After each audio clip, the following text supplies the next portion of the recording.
আসসালামু আলাইকুম। আশা করি সকলেই ভালো আছেন। প্রিয় চাকরি প্রত্যাশী ভাই বোনেরা, শ্রম ও কর্মসংস্থান মন্ত্রণালয় শ্রম ও অধিদপ্তরে একটি নিয়োগ সার্কুলার প্রকাশ করা হয়েছে, যেটি কিন্তু বর্তমানে আবেদন চলমান রয়েছে। আর এই সার্কুলারটা কিন্তু সরকারি রাজস্ব খাতভুক্ত স্থায়ী একটা নিয়োগ সার্কুলার। তো আপনারা এই সার্কুলারটা দেখতে পারেন। এখানে আবেদনের প্রসেস আপনাদেরকে দেখানো হবে। শিক্ষাগত যোগ্যতা, পদের নাম, পদের সংখ্যা, বেতন স্কেল সকল কিছুই আপনাদেরকে সুন্দর করে দেখে পড়ে শুনিয়ে দেওয়া হবে। তো যারা এই সার্কুলারটাতে আবেদন করতে ইচ্ছুক, সম্পূর্ণ ভিডিওটা ধৈর্য সহকারে শেষ পর্যন্ত দেখবেন, তাহলে আপনি জানতে পারবেন। আর এখানে কিন্তু অনেকগুলো পদের সংখ্যা রয়েছে, যেখানে পরিচ্ছন্নতা কর্মী অষ্টম শ্রেণী পাশ থেকে শুরু করে নার্স পদে নিয়োগ দেওয়া হবে, ডাটা এন্ট্রি অপারেটর রয়েছে, ফার্মাসিস্ট রয়েছে, এছাড়াও পরিবার কল্যাণ পরিদর্শিকা রয়েছে, তারপরে লাইব্রেরি টেকনিশিয়ান, অফিস সহকারী কাম কম্পিউটার হিসাবরক্ষক সকল পদ সংখ্যা কিন্তু রয়েছে, যেখানে অষ্টম থেকে নিয়ে অনার্স ডিগ্রি পর্যন্ত আবেদন করতে পারবেন। তো যারা এই সরকারি স্থায়ী নিয়োগ সার্কুলারটা সম্পর্কে জানতে ইচ্ছুক, সম্পূর্ণ ভিডিওটা ধৈর্য সহকারে শেষ পর্যন্ত জানবেন, তাহলে আপনি সকল তথ্য এই ভিডিওর মাধ্যমে জানতে পারবেন। আবেদন করতে চাইলে আবেদনও করতে পারবেন। আরেকটা বিষয় হচ্ছে, যারা আমাদের চ্যানেলে ভিডিওটা নতুন দেখতেছেন, অবশ্যই চ্যানেলটিতে সাবস্ক্রাইব করে রাখবেন। আমরা কিন্তু বাংলাদেশের সকল সরকারি নিয়োগ সার্কুলারগুলো এই চ্যানেলে আপলোড দিয়ে থাকি। তো একজন চাকরি প্রত্যাশী হয়ে থাকলে চ্যানেলটিতে সাবস্ক্রাইব করবেন এবং আমাদের সঙ্গে যুক্ত থাকবেন।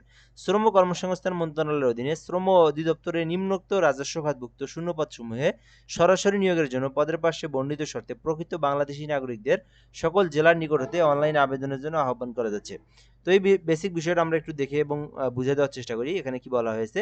তো এটা শ্রম কর্মসংস্থানের মন্ত্রণালয়ের নিয়োগ সার্কুলার, যেটা কিন্তু রাজস্ব খাতভুক্ত স্থায়ী সরকারি একটা নিয়োগ সার্কুলার, যেখানে বাংলাদেশের সকল জেলার প্রার্থীরা আবেদন করতে পারবে।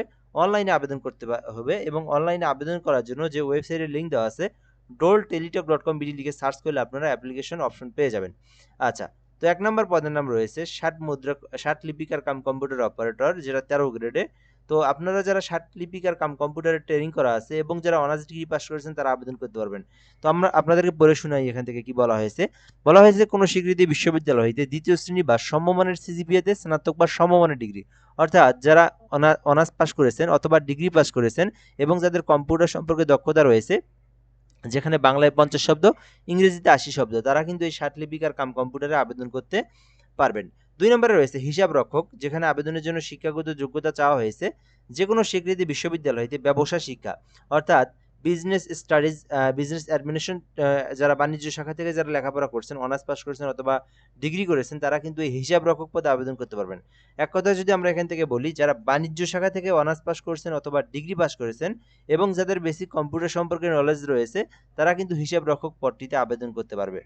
৩ নম্বর পদের নাম হচ্ছে ষাট মুদ্রাক্ষরিক কাম কম্পিউটার অপারেটর, যেখানে ১৪টি পদ রয়েছে।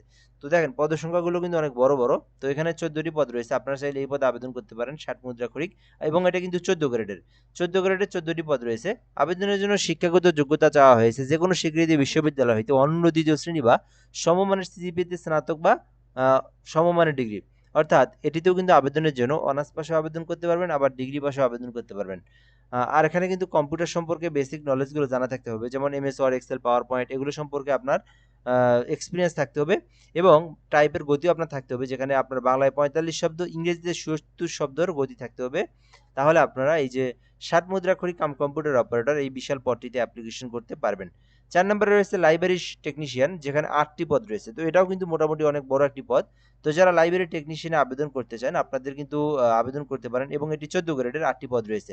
এখানে আবেদনের জন্য শিক্ষাগত যোগ্যতা চাওয়া হয়েছে যে কোনো স্বীকৃতি বিশ্ববিদ্যালয় হইতে জীববিজ্ঞান বিষয়ে স্নাতক বা সমমানের ডিগ্রি, অর্থাৎ যারা বায়োলজি সাবজেক্ট নিয়ে যারা অনার্স কমপ্লিট করছেন এবং যারা ৪ বছর মেয়াদী ডিগ্রি করেছেন বায়োলজি সাবজেক্টের উপরে, তারা কিন্তু আবেদন করতে পারবেন এবং এখানে কিন্তু এক্সপিরিয়েন্স রয়েছে ১ বছরের, অর্থাৎ লাইব্রেরি টেকনিশিয়ান পদে মিনিমাম ১ বছরের অভিজ্ঞতা যাদের রয়েছে এবং যারা বায়োলজি সাবজেক্ট নিয়ে অনার্স কমপ্লিট করছেন লাইব্রেরি টেকনিশিয়ান পদে, তারাই আবেদন করতে পারবে।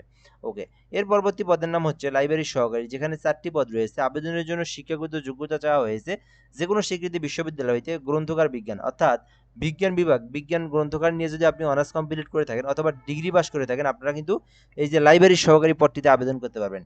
এরপরে ৬ নম্বর, এই পদটা কিন্তু মোটামুটি অনেকে আবেদন করতে চায়, যেহেতু পরিবার কল্যাণ পরিদর্শিকা পদ, যাদের অভিজ্ঞতা এবং শিক্ষাগত যোগ্যতা রয়েছে আবেদন করতে পারেন। এখানে পরিবার কল্যাণ পরিদর্শিকা নিয়োগ দেওয়া হবে, ১৪ গ্রেডের ১৮টি পদ রয়েছে। আবেদনের জন্য শিক্ষাগত যোগ্যতা চাওয়া হয়েছে যে কোনো স্বীকৃতি বিশ্ববিদ্যালয় হইতে স্নাতক অথবা সমমানের ডিগ্রি, অর্থাৎ যারা অনার্স পাস করেছেন এবং যারা ডিগ্রি পাস করেছেন, তারা কিন্তু এই পরিবার কল্যাণ পরিদর্শিকা পদে আবেদন করতে পারবেন। আর এখানে একটা বিষয় বলার হয়েছে, সেটা আপনারা দেখে নিতে পারেন। এখানে বলা হয়েছে যে কোনো স্বীকৃতি ইনস্টিটিউট বা প্রতিষ্ঠান হইতে হাসপাতাল বা ক্লিনিকে পরিবার কল্যাণ পরিদর্শক হিসেবে অনন্য 2 বছরের একটা কাজের অভিজ্ঞতা থাকতে হবে।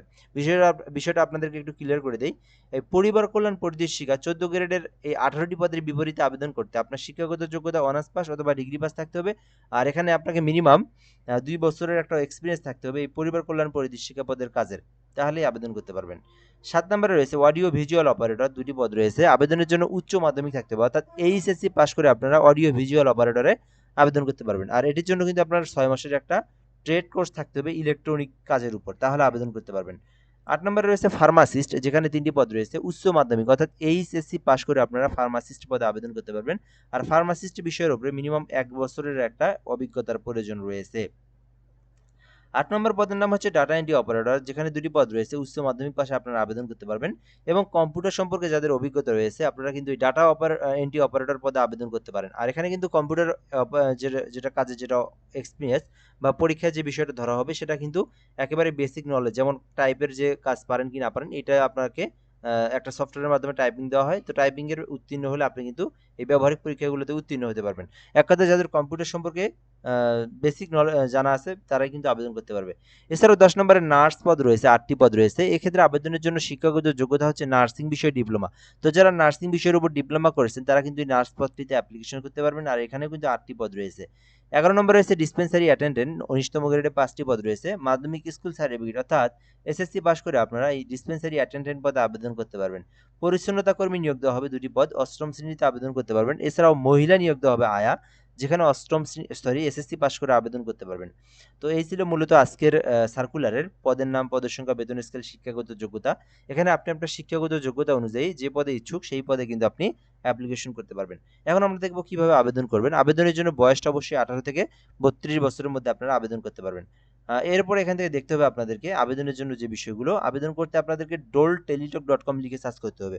যারা নিজেরাই আবেদন করতে পারেন, যাদের নিজেদের ল্যাপটপ অথবা কম্পিউটার রয়েছে, আপনারা গুগল অথবা ক্রোম ব্রাউজারে যাবেন, যাওয়ার পরে ডোল লিখবেন, লিখে টেলিটক লিখে ডট লিখে বিডি লিখবেন, তাহলে আপনারা আবেদনের অপশন পেয়ে যাবেন। ওখানে আপনি আপনার সকল তথ্য পূরণ করে অ্যাপ্লিকেশনটা করতে পারবেন। আর এই আবেদনটা কিন্তু 15 মার্চ পর্যন্ত সময় রয়েছে। আমি আবারও বলি, আর কিন্তু অল্প কয়েকদিন সময় রয়েছে। আবেদনটা 23 ফেব্রুয়ারি শুরু হয়েছে, যেটা কিন্তু 15 মার্চ পর্যন্ত আবেদন করতে পারবেন। আর এই অল্প কয়েকদিনের মধ্যেই কিন্তু আবেদনটার সময় শেষ হয়ে যাবে। 15 তারিখ বিকাল 5 ঘটিকা পর্যন্ত আবেদন করতে পারবেন। এরপরে কিন্তু অটোমেটিকলি এই dolteletalk.com লিখে সার্চ করলে আর আবেদনের অপশন পাবেন না, অটোমেটিকলি বন্ধ হয়ে যাবে। আবেদন করতে একটা ছবি লাগবে 300 বাই 300 পিক্সেল, একটা স্বাক্ষর লাগবে। যারা নিজেরা আবেদন করবেন এই সকল ডকুমেন্টগুলো আপনারা সেট আপ করে নিয়ে আবেদনের টেবিলে বসবেন। আবেদন করার পরে আপনাকে পেমেন্ট করতে হবে। কত টাকা ফি জমা দিতে হবে সেটা দেখি। তার আগে একটা বিষয় বলে নিই, যারা আমাদের মাধ্যমে আবেদন করে নিতে চান, বাংলাদেশের যে কোনো সরকারি চাকরির আবেদন ঘরে বসে একদম নির্ভুলভাবে করে নিতে পারবেন। এই ক্ষেত্রে আপনাকে হোয়াটসঅ্যাপে এসএমএস করতে হবে 01775 30312। তো যারা ঘরে বসে আবেদন করে নিতে চান, বাইরে যাওয়ার দরকার নেই, কম্পিউটারে যাওয়ার দরকার নেই, তো আপনারা বলবেন হোয়াটসঅ্যাপে যে এই সার্কুলারে আবেদন করব, একটা ফর্ম দেবো, আপনি পূরণ করে দিবেন, আমরা আবেদন করে অ্যাপ্লিকেশন কপি পিডিএফটা সঙ্গে সঙ্গে দিয়ে দেবো। আর পেমেন্টের যে বিষয়টা সেটা হচ্ছে 1 থেকে 10-এর মধ্যে যদি কেউ আবেদন করেন সেক্ষেত্রে 112 টাকা দিতে হবে। যারা নিজেরা পেমেন্ট করবেন অবশ্যই 120 টাকা রিচার্জ করবেন, কেননা 2টা এসএমএস সহকারে 120 টাকা খরচ হয়। 1 থেকে 10-এর মধ্যে আবেদন করলে 120, আর কেউ যদি 11 থেকে 13-এর মধ্যে আবেদন করেন সেক্ষেত্রে 56 টাকা আপনাকে ফি জমা দিয়ে পেমেন্টটা করতে হবে। এই ছিল মূলত বিষয়। আর পেমেন্টটা দেওয়ার প্রসেসটা হচ্ছে টেলিটক সিমে রিচার্জ করে ডোল লিখবেন, লিখে আপনার ইউজার আইডি লিখবেন, লিখে 16322 নাম্বার সেন্ড করে দিবেন। পরবর্তীতে একটা পিন নাম্বার দেওয়া হয়, যেখানে ডোল ইয়েস লিখে পিন নাম্বার লিখে 16322 নাম্বার সেন্ড করে দিলেই আপনার পেমেন্টটা সাকসেসফুলি সম্পূর্ণ হয়ে যাবে, আপনার আবেদনটাও সম্পূর্ণ হয়ে যাবে। তো এটাই ছিল আজকের ভিডিও। তো যারা আবেদন করবেন অতি দ্রুত সময় আবেদন করেন, অল্প কিছুদিন সময় রয়েছে এই আবেদনের। সরকারি স্থায়ী নিয়োগ সার্কুলার, শ্রম কর্মসংস্থান মন্ত্রণালয়ের সার্কুলার। ভালো থাকবেন, আসসালামু আলাইকুম।